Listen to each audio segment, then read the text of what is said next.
Good morning అండి. ఈరోజు మనం మాట్లాడుకునేది వైఎస్ఆర్సీపీ నలుగురు ఎమ్మెల్సీలు రిజైన్ చేశారు. వాళ్ళ పరిస్థితి అగమ్య గోచరం. అంటే ఏంటి అన్నది అర్థం అవ్వట్లేదు. ఎందుకంటే తిరుపతి ఎమ్మెల్సీ అయిన కళ్యాణ చక్రవర్తి గారు, ఆయన బల్లి దుర్గాప్రసాద్ గారు అబ్బాయి. ఎందుకంటే అక్కడ గురుమూర్తి గారికి టికెట్ అవ్వడం వలన ఆయనకి టికెట్ లేదు. వాళ్ళ ఫ్యామిలీకి న్యాయం చేయాలని జగన్మోహన్ రెడ్డి గారు అప్పుడు మార్చి 2020 ఇచ్చారు. అలాగే తర్వాత ఎలక్షన్స్ అయిపోయాక ఆయన రిజైన్ పెట్టారు. అది మండలిలో మోషన్ రాజు గారి దగ్గర పెండింగ్లో ఉంది.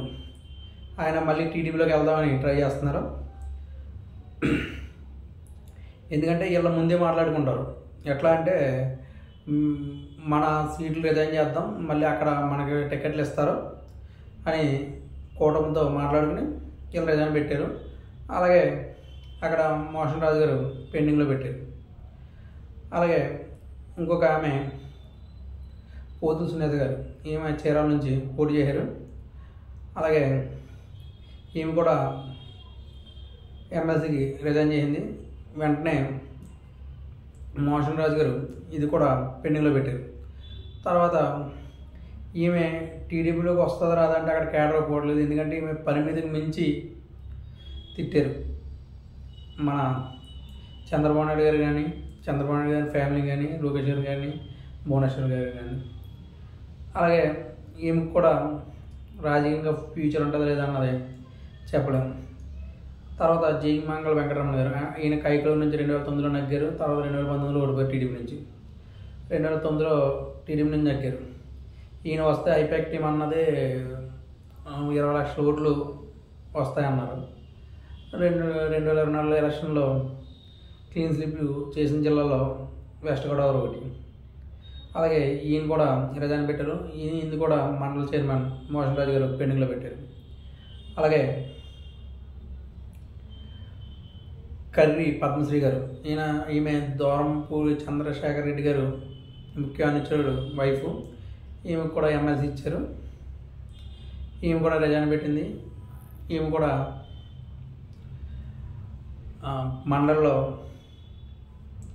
చైర్మన్ గారి దగ్గర ఈమె రిజిగ్నేషన్ కూడా పెండింగ్లో ఉంది. ఏంటంటే వీళ్ళందరూ కూడా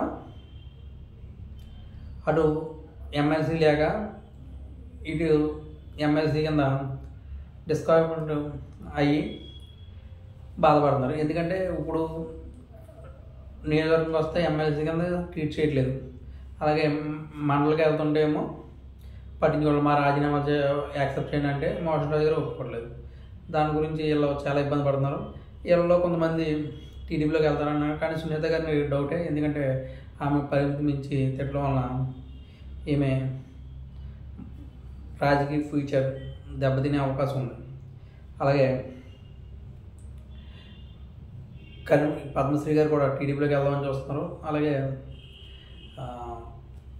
బల్లి కళ్యాణ చక్రవర్తి గారు ఆల్రెడీ టీడీపీలో ఉండేవారు. వాళ్ళ ఫాదర్ వీళ్ళందరూ 2019 ముందు వైఎస్ఆర్సీపీలోకి వచ్చి ఎంపీ కింద పోటీ చేశారు. బల్లి దుర్గాప్రసాద్ గారు, ఆయన హార్ట్ అటాక్ రావడం వలన అక్కడ బై ఎలక్షన్ జరిగితే గురుమూర్తి గారు ఇచ్చారు.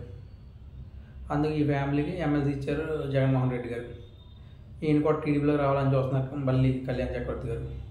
అలాగే జయమంగళ వెంకటరమణ గారు, ఈయన కూడా టీడీపీలోకి రావాలని చూస్తున్నారు. కానీ వీళ్ళకి రాజకీయ ఫ్యూచర్ డౌటే.